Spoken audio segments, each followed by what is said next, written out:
Sherry, Rick, you both participated in a recent performance horse committee meeting. Then there was a fair bit of discussion around routine or quote unquote maintenance joint injections. What's your take on the definition and the different issues that the committee grappled with?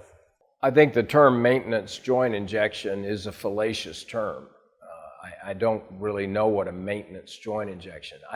I think that term has come into use by many people for lack of any other means of understanding what the veterinarian is doing. In our case, in our practice, we believe very, very strongly that horses should have periodic evaluations. That might be a means of maintaining the horse in terms of evaluating it and making sure that it is in fact healthy and that it's able to do its job. And in that process, examining the horse thoroughly, some new issue unknown before may arise that we see. But that's a way of maintaining the health of the horse, but maintenance joint injections are just because it's been 6 months. If the joint's not sore, why are we treating it? Yeah, I agree completely. I think there is a difference for me between what's considered a maintenance injection and maintaining the horse.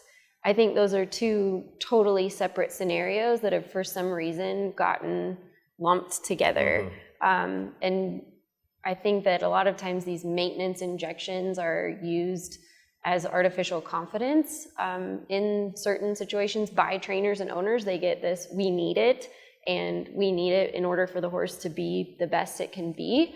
And I'm not clear that that's actually the best thing for the horse.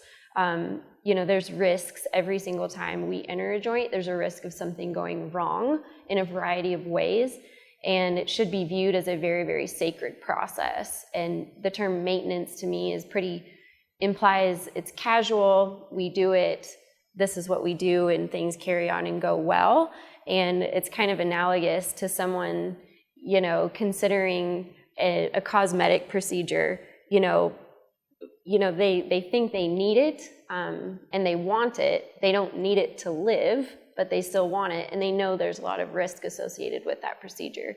So for me, it's somewhat of a weird analogous scenario to consider, but definitely my personal preference is to at least start with the exam piece.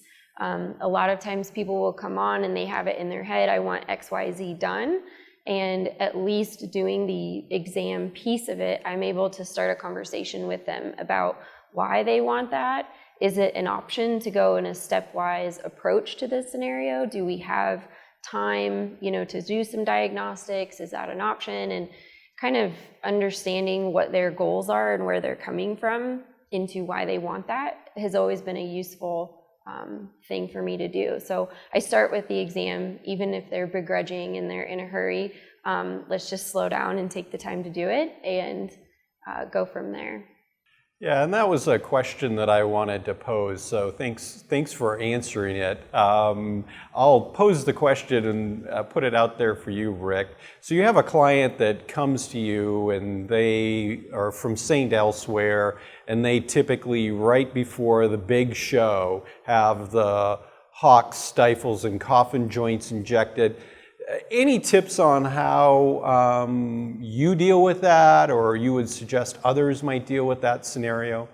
Well, the first thing I would want to do is try to get a history on the horse and really try to find out when this was done and why it was done. I wouldn't just automatically refuse. However, I would try to engage the client in a conversation, much as you were just describing, about, what has been the result? How often have you been doing this? Who last did it? Can I communicate with them? Because I really try to do that if I can, because I really want to know the information, because it's so often that the client or trainer really doesn't know exactly what was done, nor do they understand exactly what medications were used and so forth. I think multiple joint injections When I first started in practice, we were very serious about injecting joints, and it wasn't. And we've become all of us have become somewhat cavalier about joint injections in terms of the potential hazards that could be involved. So I just try to have a reasonable conversation and say, let me just have a look at the horse. Maybe we just need a little help up front, or maybe we just need a little help for his or her hocks, or maybe it's none of the above, and you're reading into it something that's not there.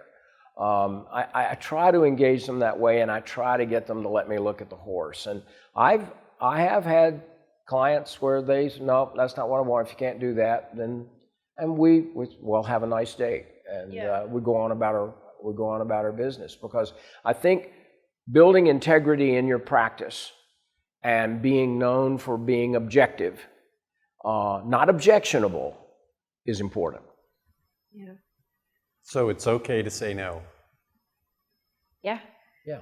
And I mean, I think that standing your ground, if you don't feel confidently that it's in the best interest of the horse, is an okay thing to do. And trying to build a reputation around doing things that are best for the horse and that make sense and that are evidence-based or clinically exam-driven in origin, I think is the best way. And I've told people it's not a drive-through service. You don't come to the window, order this, and get what you want. There needs to be some care and some consideration into what we're doing.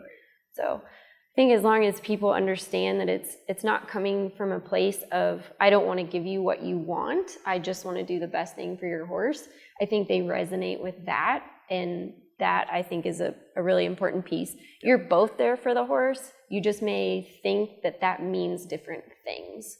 And getting to the middle ground of what that means is, I think, the important piece.